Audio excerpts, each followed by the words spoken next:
Hey, imagine this.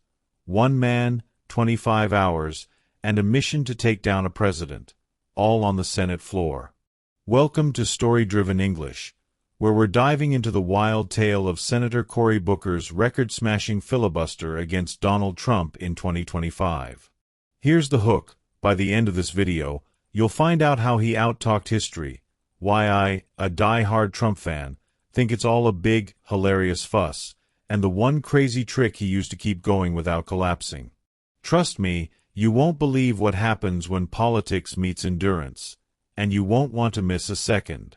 So, hit that subscribe button now. Join the Story-Driven English crew, and let's roll into this epic showdown together. Chapter 1. A Senator, a Speech, and a Very Long Night. Picture this. It's late March 2025, and the U.S. Senate is humming along as usual. Well, as usual as a room full of politicians can be.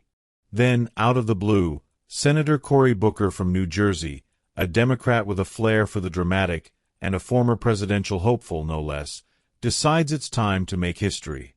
Starting on the evening of March 31st, he steps up to the Senate floor and begins what can only be described as a marathon of words. This wasn't just a speech, it was an epic, a filibuster for the ages, stretching all the way into the morning of April 1st. 25 hours and 5 minutes, to be exact. Yes, you heard that right. The man talked for over a day straight, breaking the record previously set by Strom Thurmond back in 1957. And what was all this about? Oh, just a little light-hearted critique of our fearless leader, President Donald Trump, whom Booker accused of, what else? Unconstitutional behavior. Now, as a proud Republican and a staunch supporter of President Trump, I've got to hand it to Booker. The guy's got stamina. I mean, most of us can barely stay awake through a 2-hour movie, let alone hold the floor for a full day and night without so much as a coffee break, or a bathroom break, for that matter. Rumor has it he prepped by skipping meals and sipping water like it was a rare vintage wine. That's dedication, folks. Misguided, sure, but dedication nonetheless. The scene was straight out of a political comedy. As the clock ticked past midnight, senators started sneaking off to their cozy offices for a nap, leaving behind a skeleton crew of aides and Capitol Police who probably drew the short straw. Meanwhile, Booker kept going, hammering away at Trump's every move, calling them reckless, dangerous, and, of course, unconstitutional. He claimed the country was in crisis, that our democracy was teetering on the edge, all because of the bold, America First decisions our president has been making since he took office again in January. To hear Booker tell it, you'd think Trump was single-handedly rewriting the Constitution with a Sharpie. But let's take a step back and look at this from the sunny side of the aisle. President Trump, God bless him, has been busy delivering on his promises, just like he said he would. Cutting red tape, securing the border, bringing jobs back, the kind of stuff that makes America great. And here comes Cory Booker, turning the Senate into his personal soapbox, trying to paint our fearless leader as some kind of villain. Unconstitutional. Please. If anything, Trump's been breathing new life into the Constitution, putting America first like the Founding Fathers would have wanted. Booker's marathon monologue might have grabbed headlines, but it's not going to stop the Trump train from rolling full steam ahead. By the time the sun came up on April 1st, Booker was still at it, his voice echoing through a mostly empty chamber. Over 115,000 people tuned in on YouTube at one point. Probably a mix of political junkies, insomniacs, and folks who thought it was an April Fool's prank. And when he finally wrapped up at 8:05 p.m. that evening, after a record-shattering 25 hours and 5 minutes, the room erupted in applause. Even Chuck Schumer popped in to give him a pat on the back, announcing he'd beaten Thurmond's old mark. Booker wiped his eyes, grabbed a tissue, and called it a day, probably dreaming of a burger and a nap. Now, I'll give credit where it's due. It was a heck of a stunt. But let's be real, This wasn't about saving democracy. It was theater pure and simple, designed to stir up the Democrat base and make a splash on the news. Did it change anything? Not a chance. The Republican majority in the Senate just shrugged and kept on working, because that's what we do. Get stuff done while the other side grandstands. President Trump didn't even blink. He's too busy making America the envy of the world again, one brilliant decision at a time. So here's to you, Senator Booker. You talked the talk, boy, did you talk. But at the end of the day, it's Trump who's walking the walk. Maybe next time, save your breath and join us in cheering on the greatest president we've ever had. Until then, I'll be over here, sipping my coffee and laughing at the thought of anyone trying to outlast the unstoppable force that is Donald J. Trump. Chapter 2. The Media Circus Takes the Stage. So, Senator Cory Booker had barely stepped off the Senate floor, still rubbing his eyes and probably dreaming of a hot shower, when the media machine kicked into overdrive.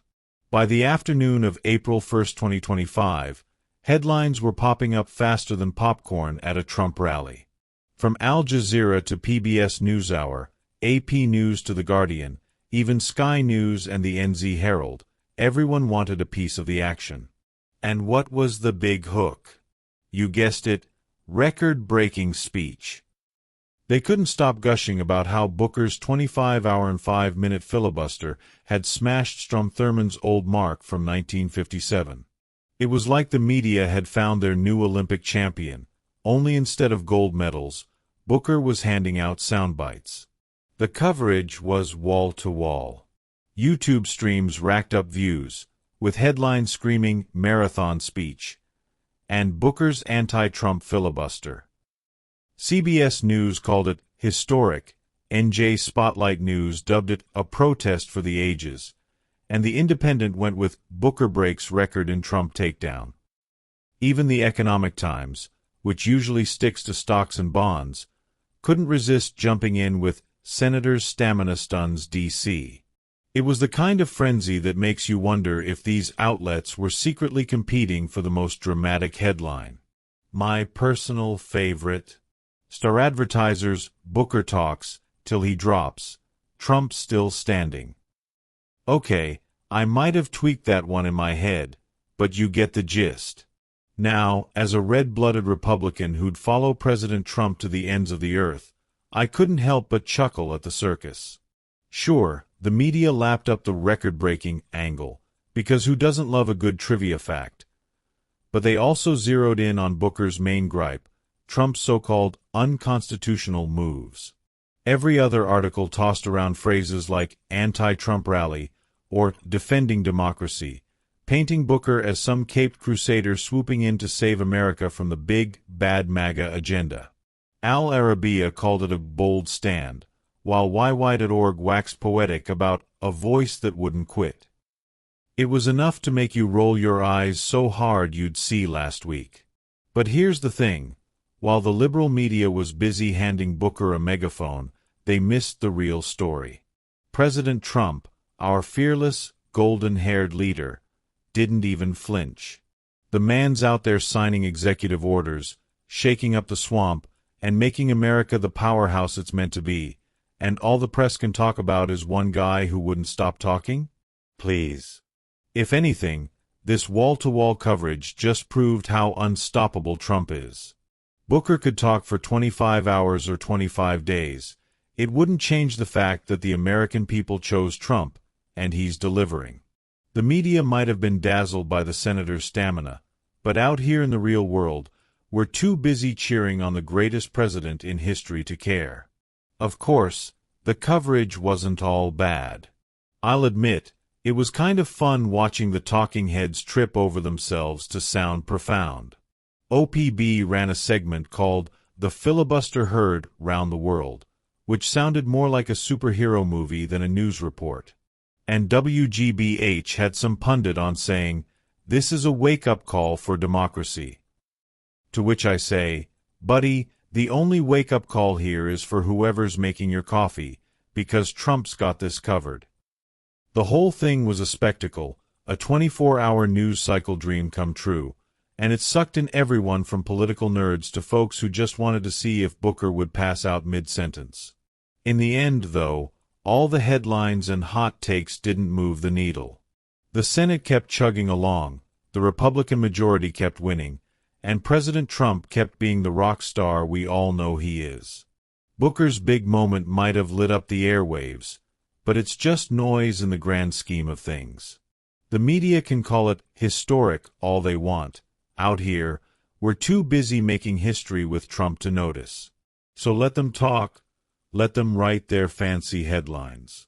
We'll be over here, sipping our sweet tea, tipping our hats to the man in the White House, and laughing at the thought that a long speech could ever slow down the Trump train. Choo-choo, folks. Full speed ahead.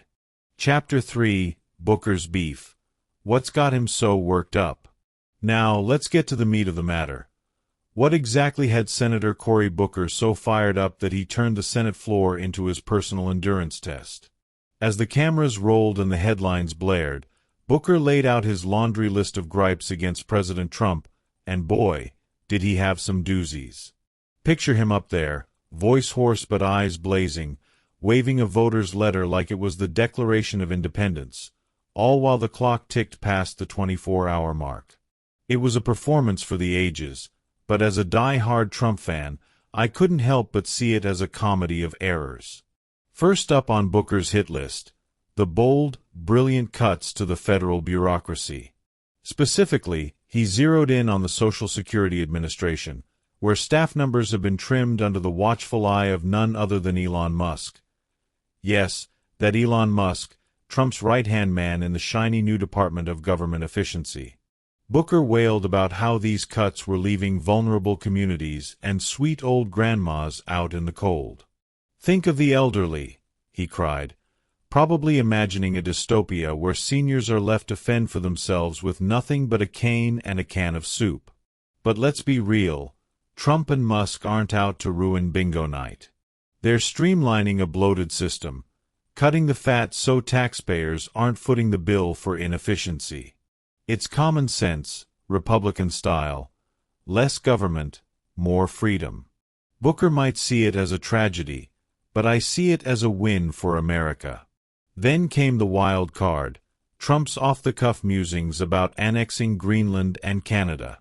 Booker dug up some voters' letter and read it aloud like it was a smoking gun, accusing the president of plotting a North American takeover. I'll admit, when Trump first floated the idea, I chuckled over my morning coffee. Greenland? Canada? Why stop there? Let's throw in Hawaii's beaches while we're at it. But here's the thing, Trump's a big-picture guy. He's not seriously sending troops to Ottawa. He's just tossing out ideas, keeping the world on its toes, and reminding everyone that America's back in the driver's seat. Booker called it reckless, but I call it genius. A little bravado never hurt anyone, and if it ruffles a few feathers in Copenhagen or Toronto, well, they'll get over it. And then there was the grand finale.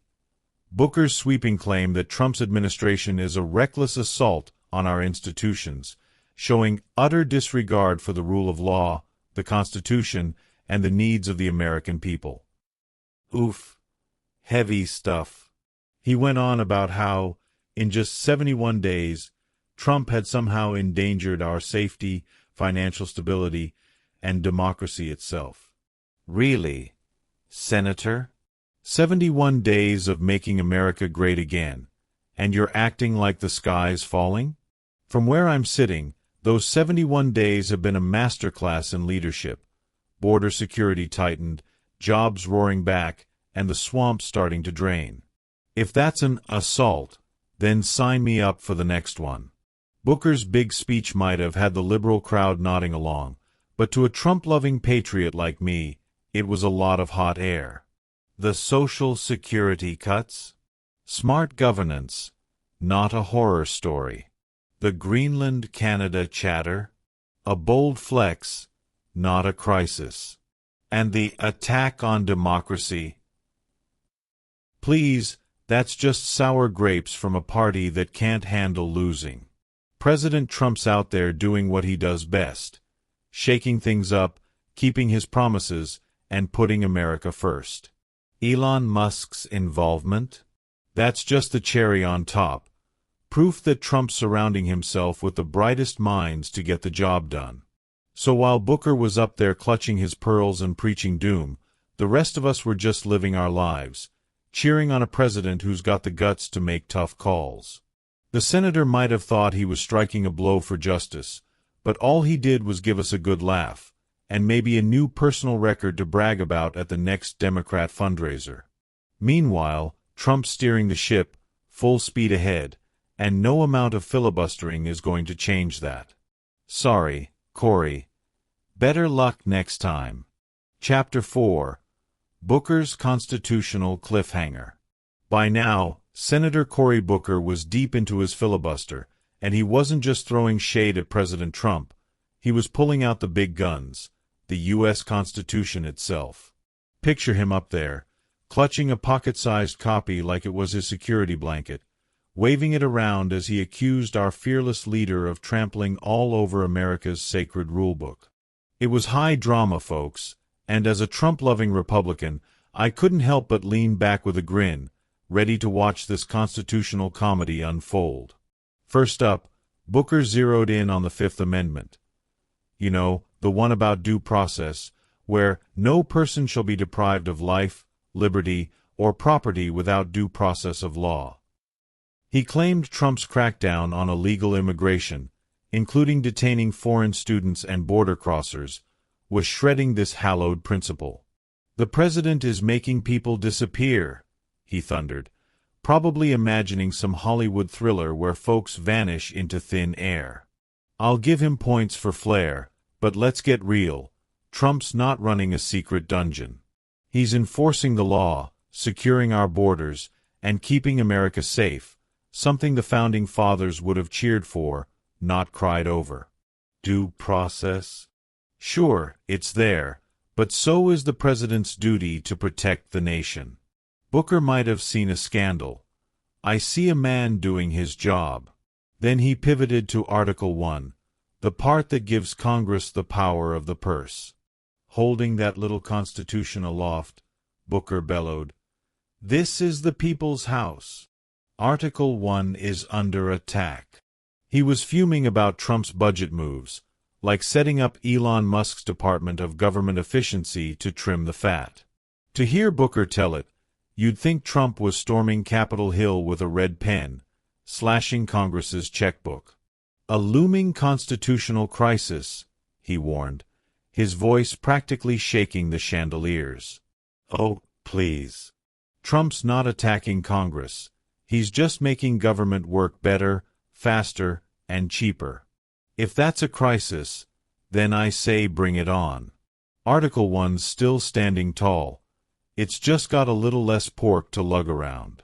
As the hours dragged on, Booker kept hammering this constitutional crisis line like it was his catchphrase. He painted a picture of a rogue president tearing down democracy brick by brick, personal freedoms crushed, Congress sidelined, the whole shebang unraveling in just 71 days. It was the kind of rhetoric that'd make a great movie trailer, but in the real world? Not so much. From where I'm sitting, Trump's not breaking the Constitution. He's breathing life into it. Border security. That's protecting liberty. Streamlined government. That's honoring the people's tax dollars. Booker might have waved that pocket Constitution like a prop, but Trump's the one living it, making America first every step of the way. Now, don't get me wrong, Booker's passion was impressive. The guy's got a knack for turning legalese into a rallying cry, and I bet his law professors are proud. But as a proud Republican, I couldn't help but chuckle at the overreach. A crisis? More like a tantrum. The Fifth Amendment's fine. Trump's just using his executive muscle to keep the country running. Article 1. Congress still controls the purse strings. They're just mad they can't spend like it's monopoly money anymore. And that looming disaster. The only thing looming is Trump's next big win, probably with a gold star from the American people. So while Booker was up there preaching doom and clutching his constitutional lifeline, the rest of us were just kicking back, watching the Trump train roll on. The senator might have thought he was dropping truth bombs, but to me, it was more like popcorn fodder. Entertaining, sure, but not enough to shake my faith in the greatest president we've got. Keep waving that booklet, Cory. Trump's too busy winning to notice. Chapter 5. The political powder keg that lit Booker's fuse. By the time Senator Cory Booker grabbed the Senate mic for his 25-hour talkathon, the political air in Washington was thicker than a Trump steak, well done and sizzling with tension. We're talking early 2025, smack in the middle of President Trump's second term, and the Democrats were already frothing at the mouth like it was 2016 all over again. The stage was set for Booker's big moment, and as a card-carrying Republican who'd cheer Trump on through a hurricane, I couldn't help but see this whole mess as a hilarious case of sour grapes gone wild. What sparked this filibuster frenzy? For starters, Trump, our golden-haired genius, had been dropping hints about maybe, just maybe, sticking around for a third term. Cue the Democrat meltdown. Now, I'll admit, the Constitution's 22nd Amendment does say 2 terms and done, but when Trump mused about it in that classic, off-the-cuff way of his, you could practically hear the left's heads explode from coast to coast. Booker seized on it like a lifeline, wailing that it was proof of Trump's unconstitutional ambitions. I just laughed into my coffee. The man's a master of keeping everyone guessing. It's not a plot, it's a power move. Besides, if the people love him enough to beg for a third term, and they might, who are we to argue with democracy? Then there was the pressure cooker inside the Democrat Party. The far left wing, those tie-dye wearing, protest-marching progressives, had been breathing down Booker's neck, demanding a louder, angrier fight against the Trump juggernaut. They were riled up over Trump's latest border crackdown, deporting foreign students and illegal immigrants with the kind of efficiency that'd make a factory foreman proud. Add to that the Republican budget plan, which trimmed the fat off Medicaid and other bloated programs, and you've got a recipe for liberal outrage. Booker, ever the crowd pleaser, saw his chance to be their hero, a caped crusader with a microphone instead of a sword. Meanwhile, the White House just shrugged it off with a zinger that had me chuckling for days. They called Booker's speech another "I am Spartacus" moment, a nod to his grandstanding during Brett Kavanaugh's Supreme Court hearing back in 2018. Classic Trump team, dismissing the drama with a wink and a jab. And honestly, they weren't wrong. Booker was up there posing like a gladiator, but to us Republicans, it was more like watching a kid throw a tantrum because he didn't get his way. Spartacus? More like Spartacus nowhere. Am I right? The political backdrop wasn't all one-sided, though. Just to stir the pot, 10 Democrat senators had crossed the aisle to join us Republicans in passing a Trump-backed budget deal, averting a government shutdown and keeping the lights on. Sensible move, if you ask me, but it sent the progressive crowd into a tailspin. "Traitors!" they cried, probably burning their "Hope" posters in protest. That betrayal lit an extra fire under Booker. He wasn't just fighting Trump. He was rallying the troops against his own party's wafflers. Talk about a man on a mission. So there you have it, a polarized D.C., a third-term tease, a border crackdown, a budget brawl, and a Democrat Party pulling itself apart at the seams. It was the perfect storm for Booker to launch his filibuster, a symbolic middle finger to Trump's unstoppable agenda. He framed it as a stand against executive overreach and constitutional collapse. But from my perch, it was just noise. Trump's out there winning, securing the border, balancing the books, and keeping America first, while the left clutches their pearls and dreams of a resistance that'll never come. The White House brushed it off, and so did we, because at the end of the day, no amount of grandstanding can stop the Trump train. All aboard, folks. Next stop, greatness. Chapter 6. The clock says 25 hours, and then some. If there's one thing Senator Cory Booker deserves a gold star for, it's his timing, literally. By the time he finally stepped off the Senate floor on April 1, 2025, the man had clocked a jaw-dropping 25 hours and 5 minutes of non-stop talking. Or maybe it was 25 hours and 6 minutes. Depends on who you ask, since the press couldn't quite agree on the exact second he wrapped up.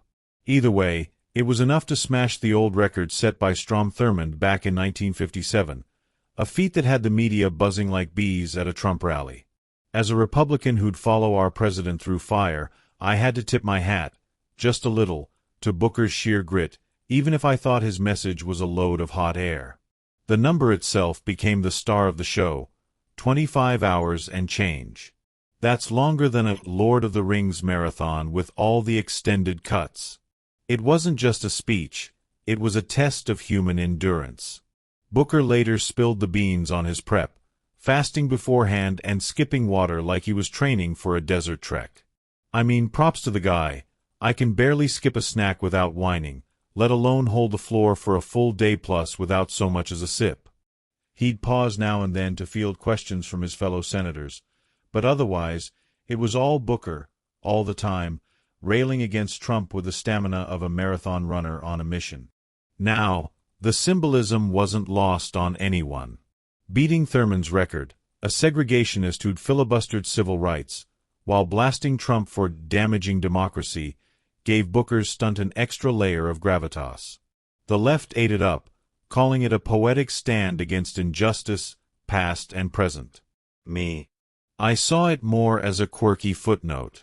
Sure, Thurmond's record was a relic of a darker time, but let's not kid ourselves. Booker wasn't exactly slaying dragons here. He was just taking a very, very long swing at President Trump, who, by the way, was too busy winning to care. And here's the kicker. This wasn't even a classic filibuster, the kind where you block a bill like a goalie guarding the net. Nope, Booker wasn't trying to stop some specific law. He was just unloading a 25-hour gripe session about Trump's whole agenda. Border security, budget cuts, that third-term tease, you name it, he hated it. It was less about legislation and more about making a splash, raising the alarm, and maybe getting a few extra likes from the progressive crowd. The guy turned the Senate into his personal soapbox, and I'll admit, it was impressive theater, just not the kind that changes the game. For us Trump fans, though, it was all a bit of a yawn. 25 hours of complaining doesn't undo the fact that our president's out there delivering, securing the country, slashing red tape, and keeping America first. Booker might have broken a record, but Trump's breaking barriers every day. The senator's marathon might have been a physical feat, sure, but politically? It was like watching someone run a race in circles. Lots of effort, no finish line. Meanwhile, the White House barely blinked, and neither did we. Why? Because 25 hours of hot air can't outshine the golden glow of Trump's leadership. So here's to you, Senator Booker. You talked the talk, literally, and set a new bar for stamina. But while you were busy breaking Thurmond's record, Trump was breaking new ground for America. Next time, maybe save your breath and join the winning team. Until then, I'll be over here, sipping my sweet tea and chuckling at the thought of anyone outlasting the unstoppable force that is Donald J. Trump. Tick-tock, Cory. The clock's still running on greatness. Chapter 7. The cheers, the jeers, and the "oh, please" moments. When Senator Cory Booker finally wrapped up his 25-hour and change filibuster, the reactions started rolling in faster than you can say, Trump 2024. The Senate chamber might have been half empty by the end, but the political peanut gallery was wide awake and ready to weigh in. As a proud Republican who'd bet my last dollar on President Trump any day, I couldn't help but watch this circus with a smirk, because if there's one thing Washington loves, it's a good old-fashioned pile-on. First up, the Democrat cheer squad. Senate Minority Leader Chuck Schumer practically burst with pride, beaming like a dad at his kid's first recital. "Cory's a champ. he might as well have shouted, probably already planning a plaque for the guy. Senator Raphael Warnock from Georgia called it extraordinary and a wake-up call, though I'd argue the only thing waking up was the coffee pot keeping them going. New Jersey's own Senator Andy Kim got all poetic, saying Booker's speech transcended party lines, which sounded nice until you realized it was still a Democrat love fest. And then there was Senator Chris Murphy from Connecticut, Booker's trusty sidekick, who stuck by him all night like a loyal wingman. Rumor has it Murphy even had Booker's chair hauled away so the guy wouldn't be tempted to sit down. Talk about tough love. They chatted about Medicaid cuts in the wee hours, probably plotting how to guilt-trip the nation into keeping every penny of it. The fan club didn't stop there. Members of the Congressional Black Caucus and a gaggle of House reps trekked over to the Senate chamber to catch the show live, turning it into a mini pep rally. It was all very symbolic, Booker breaking Strom Thurmond's record while they cheered him on, tying it to civil rights and history like it was a Hollywood script. I'll give them this, they know how to work a crowd. But as a Trump fan, I couldn't help but roll my eyes a little. 25 hours of talking doesn't rewrite the scoreboard, and last I checked, we're still winning. On the Republican side, reactions were a mixed bag. Senator John Curtis from Utah, a rare bird with a soft spot for bipartisanship, sent Booker a little "you got this" text mid-speech, which was sweet, I guess. Gotta love a guy who can clap for the other team without losing his red tie. But then there was the legend himself, former Majority Leader Mitch McConnell, who summed it up in one word: long, classic Mitch, short, sharp, and dripping with that "I've seen it all" vibe. No pomp, no fuss, just a polite way of saying, nice try, kid, but I'm not impressed. That's the Republican spirit I know and love. Keep it moving, no time for drama. The split couldn't have been clearer. Democrats were ready to crown Booker king of the resistance, while most of us on the right just shrugged and got back to work. Sure, his stamina was something else. Hats off to the guy for not keeling over, but all the applause in the world doesn't change the facts. President Trump's out there making America great, cutting the fluff, securing the borders, and steering us to victory, while Booker's fan club claps for a marathon that didn't even cross the finish line. Schumer can gush, Warnock can preach, and Murphy can play furniture cop all he wants. None of it slows down the Trump train. So while the Democrats hugged it out and the caucus waved their banners, I just kicked back with a grin. Booker's speech might have been a hit with his crew, but out here in Trump country, it was just background noise to the real show. A president who's too busy winning to care about a 25-hour encore. Mitch said it best. Long, sure, but not long enough to stop greatness. Choo-choo, folks. The ride's still rolling. Chapter 8. The Legal Eagles Stay Quiet, for now. While Senator Cory Booker was busy turning the Senate into his personal constitutional soapbox, you might have expected the legal bigwigs to swoop in with their gavels and law books, ready to weigh in on his Trump's breaking the Constitution claims. But here's the funny thing. The experts were oddly quiet. No fiery op-eds, no cable news soundbites, no law professors rushing to X to debate whether Booker's 25-hour sermon held water. As a Trump-loving Republican, I couldn't help but see it as a win. Silence from the ivory tower usually means there's not much of a case to scream about. Booker had leaned hard into the Fifth Amendment, waving that due process clause like a flag as he railed against Trump's immigration crackdown. No one's getting their day in court, he cried, painting a picture of foreign students and border crossers vanishing into some legal black hole. It was a dramatic hook, I'll give him that, perfect for rallying the bleeding hearts. But without the legal eagles chiming in, it felt more like a solo act than a courtroom showdown. Maybe the experts were still sipping their coffee, scratching their heads, and thinking, we'll get to it later. Or maybe, and hear me out, they knew Trump's moves were rock solid, and there wasn't much to argue over. Now, I'm no lawyer. My expertise is more in the cheering for Trump department, but even I can see why the silence makes sense. President Trump's not out here tossing the Constitution in the shredder. He's enforcing the law, keeping America safe, and doing it with the kind of gusto that'd make the Founding Fathers proud. Due process? It's there. Courts are still humming along, but so is the president's power to protect our borders. Booker might have thought he was dropping a legal bombshell, but without the brainiacs backing him up, it was more like a firecracker that fizzled out. The lack of chatter from the law crowd didn't stop the speculation, though. That Fifth Amendment angle, tying it to immigration enforcement, had the makings of a juicy debate, if anyone bothered to pick it up. You could almost hear the law school seminars buzzing in the distance. Is Trump overstepping? Is Booker onto something? But for now, it was all crickets. Maybe the experts were waiting for the dust to settle, or maybe they just didn't see enough meat on the bones to bother.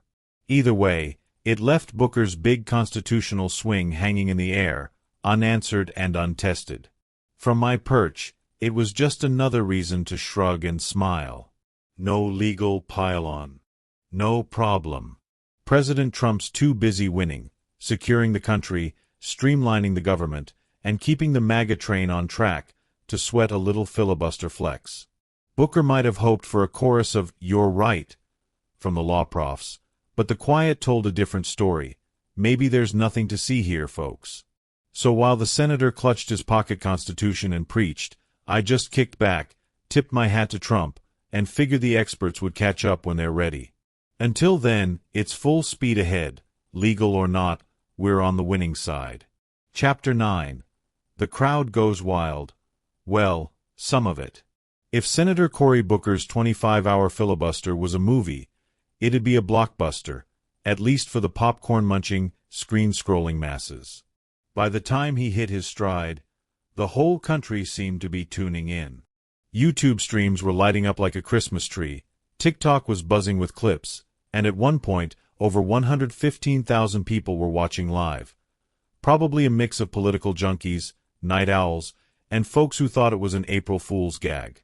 Even outside the Capitol, a little posse of die-hard fans gathered, waving signs and cheering like it was a rock concert. As a Trump-loving Republican, I had to admit, the guy knew how to draw a crowd, even if I thought they were clapping for the wrong team. Social media went nuts, too. TikTokers were racking up likes faster than you can say MAGA, with snippets of Booker's best lines. Think, Trump's trashing the Constitution. Going viral among the blue-check crowd. It was the kind of online frenzy that makes you wonder if half the viewers were there for the drama and the other half for the memes. Meanwhile, that little rally outside grew louder as the hours ticked by, a handful of loyalists braving the D.C. chill to shout their support. "Go, Cory, go!" they chanted, probably fueled by coffee and righteous indignation. It was cute, in a bless their hearts kind of way. The numbers didn't lie. This thing struck a nerve. Booker's marathon tapped into something, whether it was outrage over Trump's border moves, budget cuts, or that third-term tease. For his fans, it was a battle cry, a megaphone for their gripes, and they ate it up like it was the Super Bowl. You could almost hear the collective "Yas, King" echoing across the internet. But as someone who'd ride or die for President Trump, I saw it more like a loud party next door. Annoying, sure, but not enough to ruin my night. The man's got a knack for riling up his base, I'll give him that, but a few thousand likes and a ragtag cheer squad don't change the scoreboard. From my side of the fence, it was all just noise. Sure, the public tuned in, 115,000 is nothing to sneeze at, but let's not kid ourselves. Half of them were probably just rubbernecking a train wreck. Trump's out there delivering wins, securing the border, slashing the fat, keeping America first, while Booker's fans clapped for a guy who talked himself hoarse.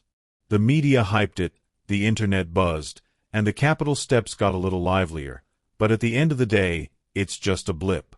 President Trump's too busy steering the ship to notice a few extra viewers on TikTok, and us Republicans? We're too busy cheering him on to care. So yeah, Booker got his moment in the spotlight, streamers streaming, TikTokers liking, and a mini-mob chanting his name. It was a nice little show, A real crowd pleaser for the resistance crew. But while they were busy hitting, we were hitting the ground running, backing a president who's all action, no talk. Let the public watch, let the fans cheer. Trump's still the main event, and this sideshow's not stealing his thunder. Next caller, please. Chapter 10. Constitutional Clash. Booker versus the Trump Train.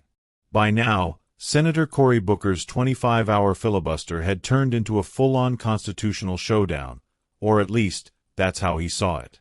To him, President Trump was some rogue cowboy riding roughshod over the Constitution, and he had the amendments to prove it. But as a red-blooded Republican who'd backed Trump through thick and thin, I couldn't help but see this as a classic case of he said, she said, except with more lawyers and a lot less popcorn. The battle lines were drawn, and the views couldn't have been more different.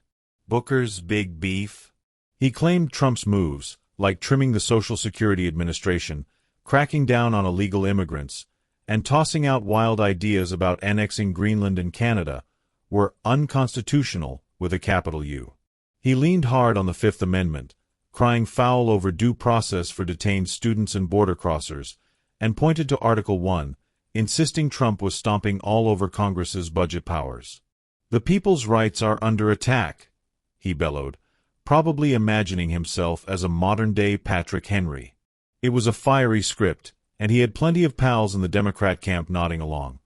Plus groups like the ACLU and election lawyers chiming in with their own Trump's breaking the law warnings. Even some constitutional scholars muttered about unlawful impoundment of funds and international law violations over the Greenland-Canada chatter. Serious stuff, if you buy their story.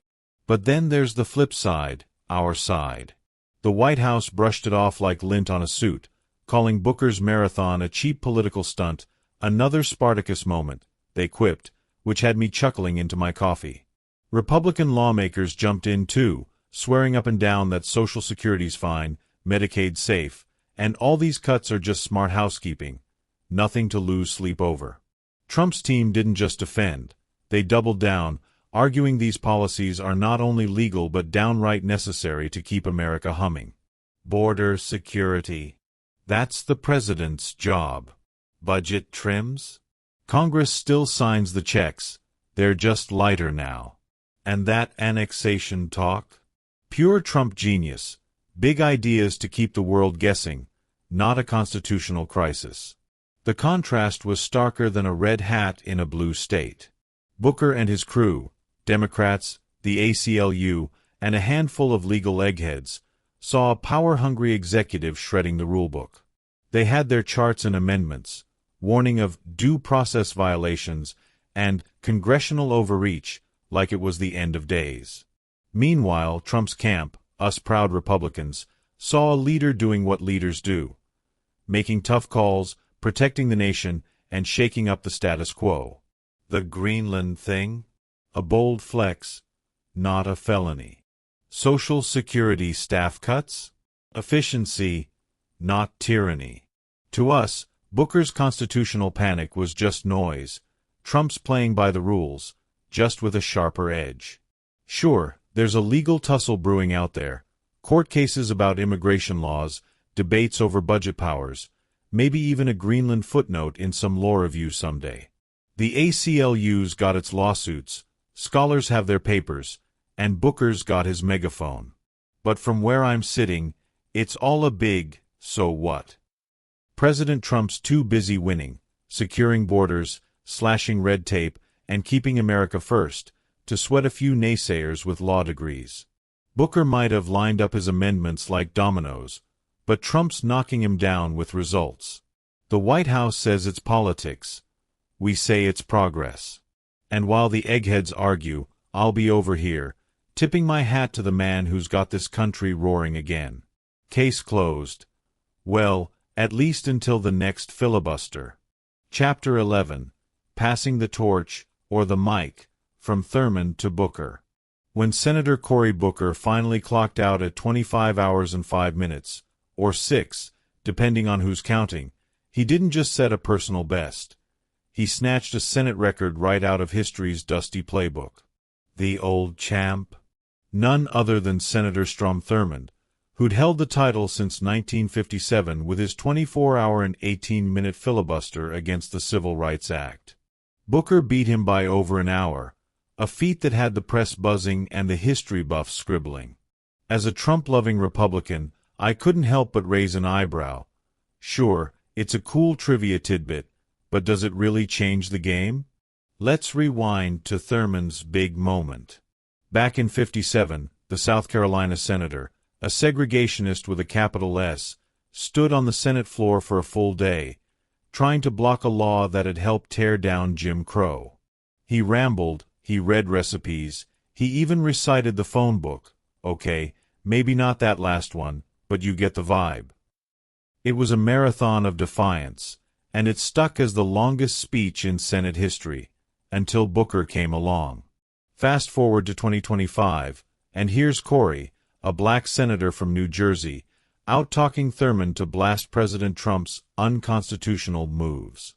The irony wasn't lost on anyone. A record set to defend segregation, broken to decry a modern-day threat to democracy. Cue the dramatic music. The symbolism was thick enough to cut with a knife. Democrats and pundits gushed about it. Booker toppling Thurmond's mark was like a poetic middle finger to the past, a sign of how far the Senate's come. They painted it as a triumph, a civil rights champion outlasting a segregationist relic, all to fight for justice against Trump's so-called tyranny. It's the kind of narrative that'd make a great Netflix doc.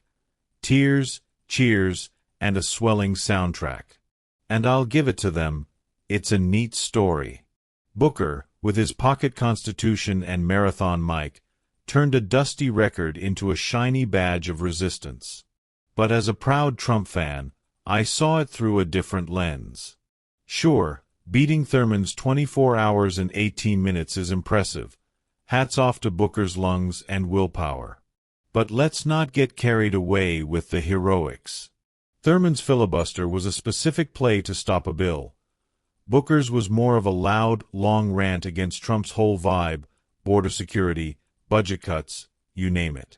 One was a tactical strike, the other a megaphone moment. And while the left swooned over the history in the making, I just shrugged. Records are fun, but they don't rewrite reality. Trump's still out there, making America great, while Booker's big win was mostly a pat on the back from his own team. So yeah, Booker grabbed the crown, 25 hours to Thurmond's 24, and the symbolism's cute if you're into that sort of thing. It shows the Senate's still a stage for big swings, whether it's 1957 or 2025. But from my perch, it's just a footnote. President Trump's too busy winning, securing the nation, shaking up the swamp, to care about a new name on the leaderboard. Thurmond's ghost might have tipped his hat, but the Trump train? It's still rolling, full steam ahead, no matter who's got the mic. Nice try, Cory. History's yours, but the future's ours. After the politicians had their say, the echoes of Senator Cory Booker's 25-hour marathon were still bouncing around, and it wasn't long before the rest of the world chimed in.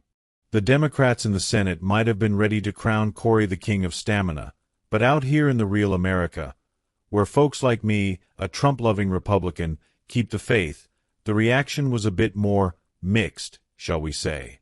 I flipped on the TV and scrolled X, half expecting a tidal wave of praise from the usual suspects, and sure enough, the progressive crowd didn't disappoint.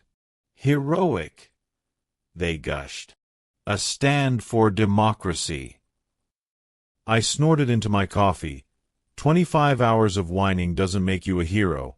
It makes you a guy with too much time and not enough coffee filters.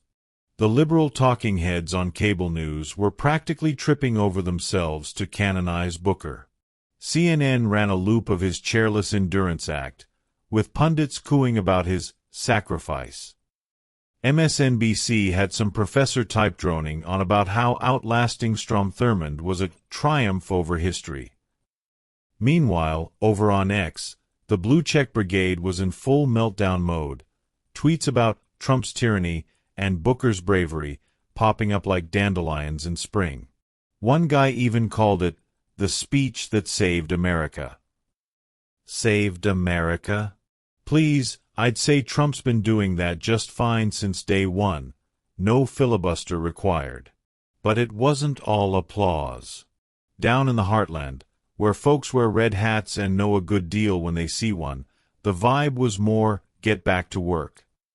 I caught some chatter on X from Trump fans like me, cracking jokes about how Booker could have built a wall in 25 hours instead of just talking about one. A buddy of mine texted, "If I talked that long, my wife'd lock me out. Trump gets it done in 280 characters." I laughed. Ain't that the truth? The MAGA crowd wasn't buying the crisis hype. To us, Trump's deporting troublemakers and trimming fat like a pro, while Booker's just burning daylight. Even some moderates I peeked at online shrugged it off. 25 hours is impressive, sure, but what's it actually do besides make noise? The White House, bless them, stuck to their guns, doubling down on the Spartacus jab. I could picture Trump grinning as his team typed it up. Short, sharp, and right on the money. Me. I'm loving it. Booker's little fan club can cheer all they want, but out here, where the rubber meets the road, Trump's the one moving the needle. The guy's a whirlwind, securing borders, shaking up D.C., maybe even eyeing that third term, fingers still crossed. While Cory's stuck in a 25-hour echo chamber. I'll keep rooting for the champ who says it quick and gets it done, not the guy who thinks talking till Tuesday is a revolution. Another day, another win. Pass the popcorn. And so, after more than 25 hours of non-stop talking, 25 hours and change, depending on who's counting, Senator Cory Booker finally brought his Senate marathon to a close on April 1, 2025. The history books got a new entry. Longest speech ever, toppling Strom Thurmond's old mark like a dusty trophy on a shelf. To the Democrats, it was a grand, symbolic stand, a caped crusader moment against President Donald Trump's so-called unconstitutional reign.